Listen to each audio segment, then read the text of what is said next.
حسینیہ۔ لا حول ولا قوة الا باللہ العلی العظیم۔ حسبنا اللہ ونعم الوکیل، نعم المولا ونعم النصیر۔ اعوذ باللہ من الشیطان الرجیم، بسم اللہ الرحمن الرحیم۔ الحمد للہ الذی لا یبلغ مدحتہ القائلون ولا یحصی نعماءہ العادون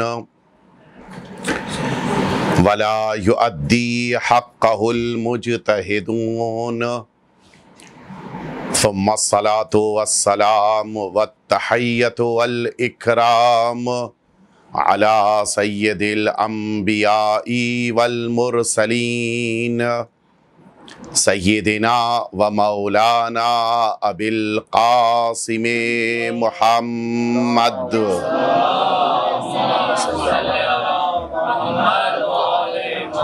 صلی اللہ علیہ وعلى اہل بیتہ الاطیبین الانجبین الذین اذهب اللہ عنہم الرجس وطہرہم تطہیرا۔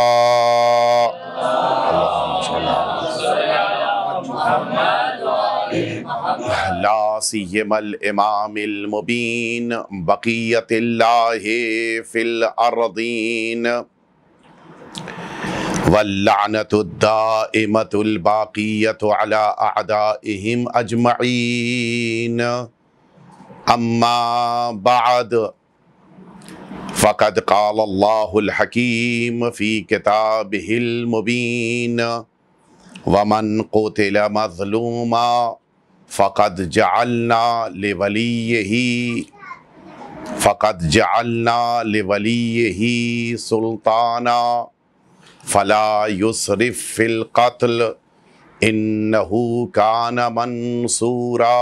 صلوات۔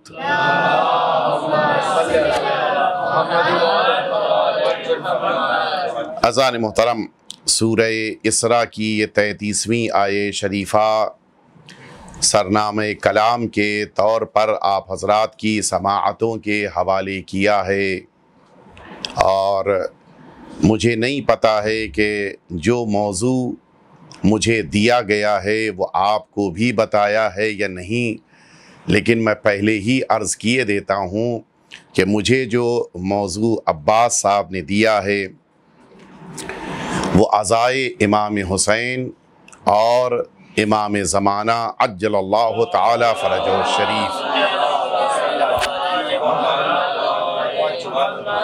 یہ ان کا دیا ہوا موضوع ہے، اور ظاہر ہے کہ ان 5 دنوں میں مجھے اس موضوع کے ضمن میں متعدد باتیں آپ کے سامنے عرض کرنی ہیں، اور اسی لیے اس آیہ شریفہ کو آپ کے سامنے پیش کیا گیا، اور کوشش یہ رہے گی کہ اس آیہ شریفہ کے ساتھ ساتھ وہ رشتہ اور وہ تعلق جو ہمارے آقا اور مولا کا سرزمین کربلا سے اور اس فرش عزا سے ہے، اسے آپ کے سامنے عرض کیا جائے۔ بہت ہی اہم موضوع ہے، اور میں تقریباً سمجھتا ہوں کہ وقت کی ضرورت بھی ہے یہ موضوع، کہ ان موضوعات پر گفتگو کی جائے اور باتوں کو دلوں تک منتقل کیا جائے۔ لیکن چونکہ آج مجھے تمہیدی گفتگو اور ابتدائی گفتگو آپ کے سامنے عرض کرنی ہے، لہٰذا ضمنی طور پر میں اس فرش عزا سے متعلق ایک بات آپ کے ذہنوں تک پہنچانا چاہ رہا ہوں، اور وہی گفتگو ہمارے امام کے ظہور سے بھی بلکہ امام کے وجود سے بھی متعلق ہے، لیکن ظاہر ہے کہ شروع میں شاید توجہ نہ ہو پائے، آئندہ آگے بڑھ کر میں متوجہ کراؤں گا آپ کو کہ کیوں اس سوال کے ذریعے سے میں نے اپنی گفتگو کا آغاز کیا ہے۔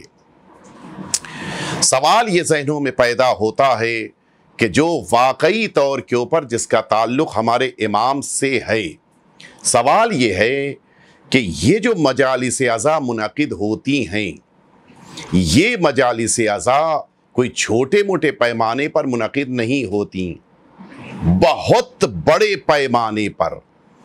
اور صرف یہ شہر ممبئی کی بات نہیں ہے، بلکہ یہ مجالس عزا ہندوستان کے مختلف علاقوں میں، اور صرف ہندوستان ہی میں نہیں بلکہ دنیا کے مختلف کنارے گوشے ہر جگہ ان مجالس عزا کا انعقاد ہوتا ہے۔ اور مؤمنین نہ صرف یہ کہ ان مجالس عزا میں شرکت کرتے ہیں، بلکہ ان مجالس عزا کا باقاعدہ اہتمام کرتے ہیں۔ یہ اہتمام، اس لفظ میں بڑی فصاحت ہے، بڑی اہمیت کے ساتھ میں نے یہ لفظ استعمال کیا ہے۔ آپ کے ذہن متوجہ ہیں کہ اس مجلس کے لیے آپ سبھی، آنے والا بھی اہتمام کرتا ہے، مجلس منعقد کرنے والا بھی اہتمام کرتا ہے، ذکر کرنے والا بھی اہتمام کرتا ہے، نوحہ پڑھنے والا بھی اہتمام کرتا ہے، حتیٰ وہ انسان کہ جس کا شاید بظاہر سمجھا جاتا ہے کہ کوئی تعلق مجلس سے نہیں ہے، وہ خدمت گزار افراد، ان کا بھی کوئی نہ کوئی اس مجلس میں حصہ ہوتا ہے اور ان کا بھی اہتمام ہوتا ہے۔ یہ سب اہتمامات، اب سوال یہ ہے کہ آخر اتنا اہتمام کیوں ہو رہا ہے؟ اور اس اصرار کے ساتھ، اچھا ایک سال اگر آپ مجالس عزا نہ کر سکے تو کیا مشکل ہے، اگلے سال زیادہ کر لیں گے، لیکن نہیں، گزشتہ سال کتنا آپ کے ذہن اور دل پریشان تھے، بلکہ یوں کہا جائے کہ قلبی صدمہ ہو رہا تھا کہ مجالس عزا منعقد نہیں ہو رہی ہیں، عزاداری آپ نہیں کر پا رہے ہیں۔ کیوں؟ بہت سارے اوقات ہوتا ہے کہ ہم اپنے گھر کے فنکشنز نہیں کر پاتے۔ اسی لاک ڈاؤن میں آپ واقف ہیں، نہ جانے کتنے خانوادے ایسے ہیں کہ جن خانوادوں کی شادیاں تاریخ مقرر تھیں لیکن وہ آگے بڑھا دی گئیں، ہوئی بھی تو 50 آدمیوں کے مجمع میں ہوئی۔ بعض پروگرامز میں خود خاندان والے بھی شریک نہیں ہو پائے، اور یہ تو خوشی کا پروگرام تھا، غم میں بھی یہی ہوا کہ نہ جانے کتنی تدفین ایسی ہو گئی کہ 5-6 آدمیوں کے درمیان دفن کر دیے گئے۔ مجلس سوم، مجلس چہلم آن لائن ہو گئی، پتہ ہی نہیں کہ کتنے لوگوں نے شرکت کی۔ تو آخر وہ سارے پروگرامز میں تو ہم نے کسی قسم کی کسی طرح کی تکلیف محسوس نہیں کی، لیکن یہ مجلس عزا کہ جو سال میں محرم الحرام اور صفر المظفر میں ہمارے سامنے آتی ہیں، ان کے لیے بڑا اہتمام، ہر ایک اپنے گھر میں مجلس منعقد کرتا ہے، فرش عزا بچھاتا ہے، عزا خانہ سجاتا ہے، اپنے انداز سے نوحے پڑھتا ہے، سینہ زنی کرتا ہے۔ ان سب کو نہیں کیا تو کچھ ایسا لگ رہا تھا کہ جیسے ہمارے وجود میں کچھ کم ہو گیا۔ کیوں آخر؟ یہ وجہ کیا ہے؟ اتنا اہتمام۔ اچھا بسا اوقات بہت سے ہمارے ایسے کام ہوتے ہیں کہ جن کاموں کو ہم اور آپ انجام دیتے ہیں، ہمارے علماء اس کام کو نہیں انجام دیتے، ہمارے مراجع کرام اس کو انجام نہیں دیتے، لیکن عزاداری، مجلس عزا، فرش عزا کا بچھانا، یہ ساری وہ چیزیں ہیں کہ جس میں علماء اور مراجع بھی شانہ بشانہ قوم کے ساتھ کھڑے ہوتے ہیں، بلکہ بسا اوقات تو قوم سے زیادہ اس عمل کو انجام دیتے ہیں، اس لیے کہ وہ اپنی ذمہ داریوں کے حساب سے وہ مجالس عزا سے متعلق نہ جانے کتنا مواد جمع کر کے اپنے ان شاگردوں کو دیتے ہیں تاکہ ان مجالس عزا میں ان کے ذریعے سے مومنین تک پیغام پہنچایا جا سکے۔ وہ ایک تقریر جو ایک مرجع نے، ایک مجتہد نے، ایک استاد نے اپنے درس میں دی یا کی، اس تقریر کا نتیجہ یہ ہوتا ہے، ایک دفعہ صلوات بھیج دیں آپ۔ آواز کم ہے یا زیادہ ہے؟ چونکہ ڈسٹرب ہوتی ہے، ایک بار سیٹ کر لیجئے بیٹا۔ میں یہ عرض کر رہا تھا آپ سے کہ دیکھیے یہ ڈسٹربنس ہوتا ہے، ایک دفعہ اور صلوات بھیج دیں آپ۔